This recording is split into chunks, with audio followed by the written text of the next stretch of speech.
सभी को नमस्कार। आज हम अलंकार शीर्षक के अंतर्गत अनुप्रास, यमक एवं श्लेष अलंकार का अध्ययन करेंगे। एकदम सरल तरीके से अध्ययन करेंगे। आगे बढ़ने से पहले मैं आप सभी से निवेदन करता हूं कि मेरे इस वीडियो को अगर आपको पसंद आए तो लाइक कीजिए, शेयर कीजिए ताकि ज़्यादा से ज़्यादा लोगों का से इसका भला हो सके। और प्लीज़ मेरे चैनल को सब्सक्राइब कीजिए और हाँ, बेल आइकन को दबाना बिल्कुल ना भूलें। तो आइए आगे बढ़ते हैं। अनुप्रास, यमक एवं श्लेष, इसको पढ़ने से पहले हम अलंकार के बारे में थोड़ा सा सामान्य जानकारी देख लेते हैं। अलंकार की परिभाषा: काव्यों की सुंदरता बढ़ाने वाले यंत्रों को, ऐसे यंत्र, ऐसे नियम जो काव्यों की सुंदरता को बढ़ाते हैं, उन्हें अलंकार कहते हैं। जिस प्रकार मनुष्य अपनी सुंदरता के लिए अलंकारों को धारण करता है, स्त्री गहने आभूषण सोने चांदी के धारण करती है, वो होते हैं अलंकार। तो उससे वो अपनी सुंदरता को बढ़ाते हैं। ठीक है, अपनी सुंदरता के लिए विभिन्न आभूषणों को वो प्रयोग करते हैं। तो उसी प्रकार काव्यों की सुंदरता बढ़ाने के लिए भी अलंकारों का उपयोग किया जाता है। अलंकार के भेद: अलंकार सामान्यतः दो प्रकार के होते हैं, शब्दालंकार और एक अर्थालंकार। शब्दालंकार, तो जैसा कि हमने अलंकार की परिभाषा में देखा कि काव्य की सुंदरता बढ़ाने वाले यंत्र अलंकार होते हैं। तो जब काव्य की सुंदरता शब्दों के माध्यम से बढ़ती है तो वो शब्दालंकार होता है, और काव्य की सुंदरता अगर शब्द के अर्थ के माध्यम से बढ़ती है तो वह अर्थालंकार होता है। तो जो अलंकार शब्दों के माध्यम से काव्यों को अलंकृत करते हैं वे शब्दालंकार कहलाते हैं। जो अलंकार शब्द के अर्थ के माध्यम से काव्यों को अलंकृत करते हैं वे अर्थालंकार कहलाते हैं। शब्दालंकार, अब ये जो हम पढ़ेंगे अनुप्रास, यमक और श्लेष, ये तीनों अलंकार शब्दालंकार के भेद हैं। तो देखिए, अनुप्रास, यह इनका सरल तरीका याद करने का। अनुप्रास जो अलंकार है उसको याद करने का सरल तरीका कि इसमें वर्ण की आवृत्ति होती है, सिर्फ वर्ण की आवृत्ति होती है। उसमें उसके स्वर से, वर्ण में लगने वाले स्वर से, उसकी मात्रा से कोई मतलब नहीं होता है। सिर्फ वर्ण की आवृत्ति अगर काव्य में हो रही है तो वहां पर अनुप्रास अलंकार होता है। यमक, अब यमक शब्द का अर्थ होता है जुड़वा। ठीक है, तो जिस प्रकार अनुप्रास में वर्ण की आवृत्ति होती है, यमक अलंकार में शब्द की आवृत्ति होती है। शब्द समान होते हैं परंतु उनके अर्थ भिन्न होते हैं। शब्द से 2 या 3 बार शब्द आ सकते हैं परंतु उनके अर्थ भिन्न भिन्न होंगे, समान अर्थ नहीं होते। तो अनुप्रास और यमक, इन दोनों अलंकारों में यही अंतर होता है कि अनुप्रास में वर्ण की आवृत्ति होती है, यमक में शब्द की आवृत्ति होती है। और जो श्लेष अलंकार है उसमें शब्द एक होता है पर उसके अर्थ अनेक होते हैं, उसके अर्थ अलग अलग होते हैं। एक शब्द का आप अनेक अर्थ होते हैं, देख सकते हैं। तो ये इनका सरल तरीका है। वर्ण की आवृत्ति अनुप्रास में वर्ण की आवृत्ति होगी, यमक में शब्द की आवृत्ति होगी और शब्दों के अर्थ भिन्न होंगे, और श्लेष में शब्द एक होगा, अर्थ अनेक होंगे। तो ये 3 बातें अगर आप ध्यान रखोगे तो आपको ये तीनों अलंकार आसानी से समझ में आ जाएंगे।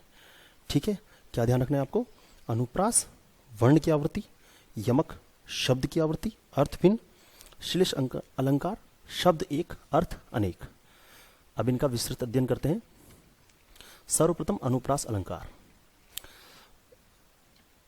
जब किसी काव्य को सुंदर बनाने के लिए किसी वर्ण की बार बार आवृत्ति होती है, देखो हमने बोला था वर्ण की आवृत्ति, तो यहाँ किसी वर्ण की बार बार आवृत्ति हो तो वह अनुप्रास अलंकार कहलाता है।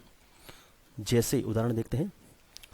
चारू चंद्र की चंचल किरणें खेल रही थी जलथल में। तो देखो यहाँ पर चारू, इसमें च आया, चंद्र में च आया, चंचल में च आया। ठीक है, तो यहाँ पर कौन सा अलंकार होगा? अनुप्रास अलंकार होगा। क्यों? क्योंकि इसमें वर्ण की आवृत्ति हो रही है, वर्ण की आवृत्ति हो रही है। कौन से वर्ण की? च वर्ण की आवृत्ति हो रही है। ठीक है, तो जैसे आपने गाना भी सुना होगा और एक कविता भी होती है बच्चों की, चंदू के चाचा ने चंदू की चाची को चांदनी चौक में चांदनी रात में चांदी की चम्मच से चटनी चटाई। तो ये हालांकि ये काव्य नहीं है पर ये समझने का एक अच्छा तरीका है कि इसमें च की आवृत्ति हो रही है, तो ये अनुप्रास अलंकार से संबंधित है। तो इसी प्रकार काव्य में जब वर्ण की आवृत्ति होती है तो वहां पर अनुप्रास अलंकार होता है। ध्यान रहे, वर्ण की आवृत्ति। जैसे देखो च, अब च के अंदर आ की मात्रा है तो उससे हमको मतलब नहीं है। ठीक है, मात्रा से मतलब नहीं, बस वर्ण की आवृत्ति बोला गया है। ठीक है, अब देखिए ऊपर दिए गए उदाहरण में आप देख सकते हैं कि च वर्ण की आवृत्ति हो रही है। च वर्ण बार बार आ रहा है, आवृत्ति मतलब बार बार आना, और आवृत्ति से वाक्य का सौंदर्य बढ़ रहा है, अतः यह अनुप्रास अलंकार का उदाहरण होगा। तो हमने बोला था प्रारंभ में ही अनुप्रास वर्ण की आवृत्ति। ठीक है, अब देखिए इसके अन्य उदाहरण हम देखते हैं। मुदित महापति मंदिर आए, अब देखो उसमें म की आवृत्ति हो रही है, म, तो अनुप्रास अलंकार। मधुर मधुर मुस्कान मनोहर मनुज वेश का उजियाला, तो इसमें भी म की आवृत्ति हो रही है, तो यहाँ पर वर्ण की आवृत्ति हो रही है म की, तो इसमें अनुप्रास अलंकार है। तो अनुप्रास में क्या होता है, वर्ण की आवृत्ति। अब देखिए इसके पश्चात आता है आपके यमक। यमक यमक होता है जुड़वा, इसमें होगी आपके शब्द की आवृत्ति। तो जिस प्रकार अनुप्रास अलंकार में किसी एक वर्ण की आवृत्ति होती है, उसी प्रकार यमक अलंकार में काव्य का सौंदर्य बढ़ाने के लिए एक शब्द की आवृत्ति होती है। ठीक है, और दो बार प्रयोग किए गए शब्द का अर्थ अलग हो सकता है, अर्थ उनका अलग होगा।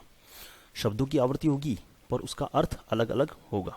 ठीक है, आइए उदाहरण देखते हैं। जैसे काली घटा का घमंड घटा, देखो यहाँ पर एक घटा और ये दो घटा। अब देखो ये दोनों शब्द जो है जुड़वा समान होंगे। अनुप्रास में हमने बोला था वर्ण की आवृत्ति उसमें मात्राएं अलग अलग हो सकती है, परंतु यहाँ पर दोनों शब्द समान होंगे, घटा घटा। ठीक है, अब इनके अर्थ अलग होंगे। जैसे काली घटा, तो ये तो जो मौसम होता है काली घटा बादलों की स्थिति से है, काली घटा छाई हुई है, तो इस घटा का अर्थ उसके लिए आया है। और यहाँ पर है काली घटा का घमंड घटा, ये जो घटा है इसका मतलब हुआ कम होना, उसका घमंड कम हो रहा है, तो दोनों का अर्थ अलग अलग है, इसलिए यहाँ पर यमक अलंकार है। आगे देखते हैं।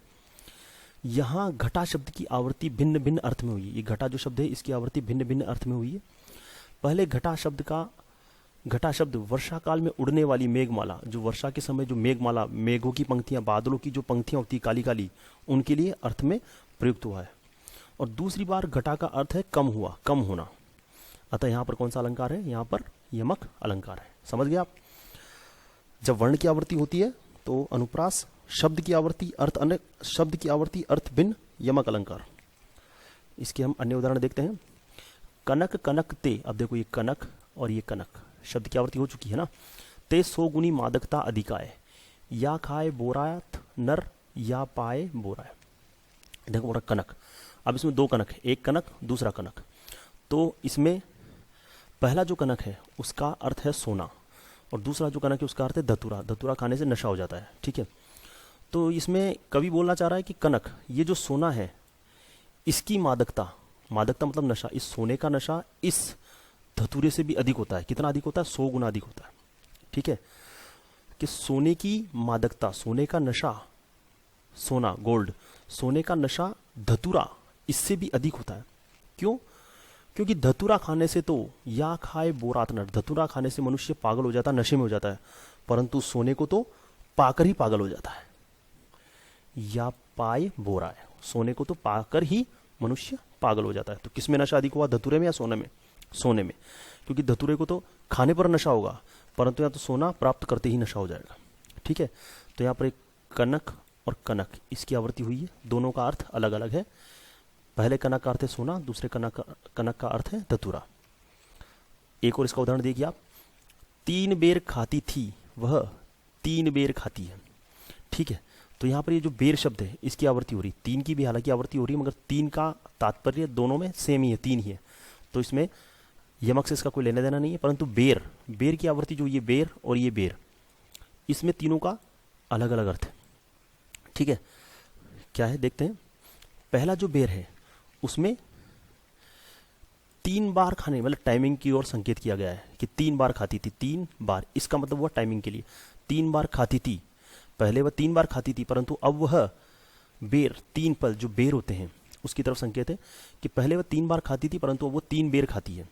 तो ये तो हो गया फल के लिए, और ये हो गया आपके समय के लिए कि 3 बार खाती थी, पहले वो 3 बार खाना खाती थी, परंतु अब वो दिन भर में सिर्फ 3 बेर खा रही है। ठीक है, तो इसमें क्या होगा, अब अनुप्रास में वर्ण की आवृत्ति, यमक में शब्द की आवृत्ति, अर्थ भिन्न। ठीक है, आगे चलते हैं हम। श्लेष अलंकार। श्लेष अलंकार में क्या होता है, शब्द एक होता है, उसका अर्थ अनेक आप कर सकते हैं। एक ही शब्द के विभिन्न अर्थ होते हैं, आप जिस अर्थ में चाहे अर्थ उसका ले सकते हैं। जैसे रहीमन पानी राखिए बिन पानी सब सून, पानी गए न उबरे मोती, यहां पर मोई नहीं है, यहां पर है मोती। ठीक है, यहां पर क्या है आपके मोती।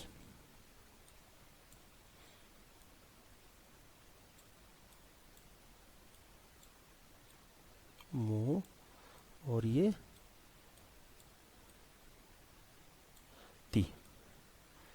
तो रहीमन पानी राखिए, बिन पानी सब सून, पानी गए न उबरे, मोती मानस चून। ठीक है, अब इसमें देखो एक शब्द है, ये है पानी, इसके अलग अलग अर्थ हैं। रहीमदास जी कह रहे हैं कि पानी राखिए, पानी को संभाल के रखना चाहिए, बिना पानी के सब सूना होता है, बिना पानी के सब सूना होता है। कैसे होता है? पानी गए न उबरे, मोती। अब मोती पानी अगर चला जाता है तो उभरता नहीं है, उठता नहीं है। क्या क्या नहीं उठता है? मोती। जैसे मोती का पानी चला गया, मोती का पानी क्या होता है? मोती का पानी अर्थात मोती की चमक। यहाँ मोती के लिए पानी का अर्थ है चमक। मानस, मनुष्य, मनुष्य के लिए पानी का अर्थ है उसकी इज्जत, कि अगर मनुष्य की इज्जत चली गई तो उभर नहीं पाता है। ठीक है। चून, चून का तात्पर्य है आटा। ठीक है, आटे का अगर पानी चला गया, मतलब आटा पानी के बिना काम का नहीं है। ठीक है, तो उसका पानी चला गया, वो भी काम का नहीं। तो आइए देखते हैं, इस दोहे में रहीम ने पानी को 3 अर्थों में प्रयोग किया है। पहला अर्थ मनुष्य के संदर्भ में है कि इसका होता है इज्जत और सम्मान, कि मोती, मनुष्य जो है उसका पानी, उसकी इज्जत होती है, तो अगर वो चला गया तो उभरता नहीं है।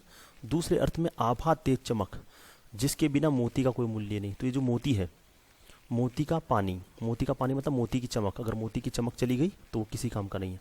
तीसरा अर्थ जल, तीसरा आटे के अर्थ में जल, कि अगर आटे में पानी चला गया तो वो भी उभर नहीं पाता है।